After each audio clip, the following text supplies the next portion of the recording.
ایک اچھا شوہر کیسے بنا جائے، اچھا شوہر کیسا ہونا چاہیے۔ ایک کہانی سناتا ہوں جو سن کر آپ اللہ کی طرف متوجہ ہوں گے۔ تقوی کی دعوت دینے کے لیے صرف الفاظ کا استعمال نہ کریں، اس کے لیے آپ کے اعمال بھی بہت ضروری ہیں۔ میرا ایک دوست جو ایک سفر میں میرا دوست بنا، اس نے بتایا کہ وہ ایک مسلمان خاندان میں پیدا ہوا اور وہ ایسی جگہ رہتا تھا جہاں بہت سے ہندو بھی آباد تھے، مسلمان بھی تھے، اور وہ مسلمان جو صرف نام کے مسلمان تھے، جنہیں دین کے متعلق کوئی علم نہ تھا۔ ان کے درمیان جب وہ زندگی گزار رہا تھا تو وہ بھی نام کا مسلمان تھا، دین پر عمل نہیں کرتا تھا۔ اس وجہ سے کبھی ماں سے جھگڑا کرتا، مختلف گروہوں میں رہ کر ایک دو دفعہ جیل بھی گیا۔ کچھ عرصے بعد جیل میں رہتے ہوئے اس نے خدا کو تلاش کرنے کا فیصلہ کیا۔ کیونکہ وہ مسلمان تھا تو اس نے سوچا کہ پہلے اسلام کو ہی جاننا چاہیے۔ سو اس نے مسجد جانا شروع کیا، یہ جاننا شروع کیا کہ نماز کیسے پڑھی جاتی ہے۔ پھر اس نے شادی کی اپنی کسی دوست سے۔ جب اس نے سنجیدگی سے مذہب کے بارے میں سوچنا شروع کیا، اس کی بیوی نے دیکھا وہ نماز پڑھ رہا ہے، فریج سے شراب کی بوتلیں غائب ہو گئی ہیں۔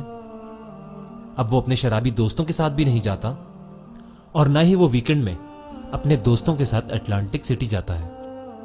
وہ ایک مختلف انسان بن گیا تھا، کچھ بدل گیا تھا، لیکن اس نے اپنی بیوی سے کچھ نہیں کہا اس نے اپنی بیوی سے، نہ چیخا، نہ چلایا اس پر، نہ اسے کہا کہ پردہ کرو۔ اس نے ایسا کچھ نہیں کیا۔ وہ ایک عالم کے پاس گیا، نام نہیں بتایا، لیکن میرے دل سے اس عالم کے لیے بہت دعائیں نکلتی ہیں۔ خیر، وہ عالم کے پاس گیا اور کہا کہ اب میں اسلام کو زیادہ بہتر طور پر جاننے لگا ہوں، لیکن میری بیوی یقینی طور پر ایسی نہیں ہے، وہ بھی نام کی مسلمان ہے، ایسے ہی جیسے میں پہلے نام کا مسلمان تھا۔ میں اس کی مدد کیسے کروں؟ عالم نے کہا، اسے اسلام کے بارے میں بتانے کی ضرورت نہیں، بس ایک اچھے شوہر بنو اور اس کے لیے محمد صلی اللہ علیہ وسلم کی سیرت پڑھو کہ وہ کیسے شوہر تھے۔ اس کو کیا بتانا ہے اس کی فکر مت کرو، بس دیکھو کہ کیسے ایک اچھے شوہر بن سکتے ہو۔ اس کے لیے بہترین چیز محمد صلی اللہ علیہ وسلم کی سنت ہے۔ آپ اپنی بیوی کو تحفے دیتے تھے، وہ ان کے ساتھ مذاق کرتے تھے، بہت سا وقت ان کے ساتھ گزارتے تھے، بہت اچھا وقت۔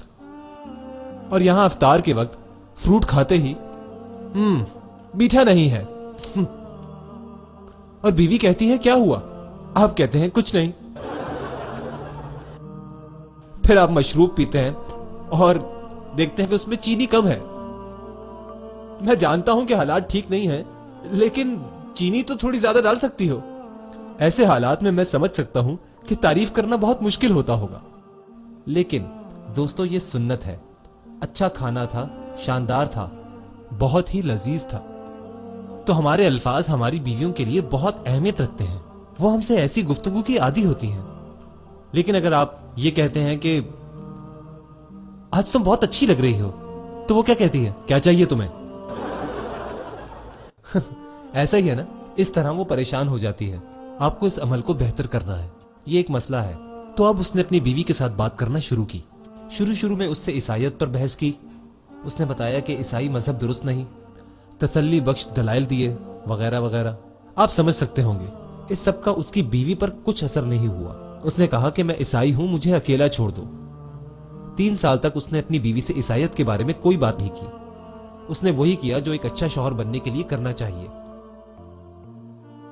اور ایک دن وہ مغرب کی نماز ادا کر رہا تھا تو اس کی بیوی بھی اس کے ساتھ نماز پڑھنے لگی۔ وہ نماز میں تھا تو اس کی نماز خراب ہو گئی۔ تو نماز کے بعد اس نے اپنی بیوی سے پوچھا کیا ہوا؟ اس نے کہا کچھ نہیں۔ پھر اس نے کہا تمہیں مجھے بتانا پڑے گا، کیوں تم ایسا کر رہی ہو، کیا ہوا ہے؟ خیر، اس نے وہی کہا جو کوئی بھی بیوی کہتی۔ یہ بتانا مشکل تھا، لیکن پھر اس نے بتا دیا۔ اس نے کہا کہ میں نے تم جیسا شوہر نہیں دیکھا، میرا باپ ایسا نہیں تھا، میں نے تم جیسا باپ نہیں دیکھا، جس طریقے سے تم ہمارے بچوں کے ساتھ رہتے ہو، ہمارا باپ ہمارے ساتھ ایسا نہیں تھا۔ یہ بہت خوبصورت ہے، یہ مذہب غلط نہیں ہو سکتا، یہ بالکل غلط نہیں ہو سکتا، یہ ہے اللہ تعالیٰ کا تقویٰ۔ آپ نے دیکھا کہ آپ اپنی زندگی میں اپنے اللہ کے بارے میں کتنا جانتے ہیں۔ ایسا نہیں ہے کہ آپ نے کتنی آیات یاد کی ہیں، کتنی احادیث آپ کو یاد ہیں، آپ کو دوسروں کو بتانے کے لیے کتنا علم ہے، آپ کے پاس عالموں کے کتنے اقوال ہیں دوسروں کو بتانے کے لیے۔ یہ صحیح طریقہ نہیں ہے۔ آپ اپنی زندگی کیسے گزار رہے ہیں اس کو لوگ دیکھ سکتے ہیں، اور اس سے تقوی کا حق ادا ہو جاتا ہے۔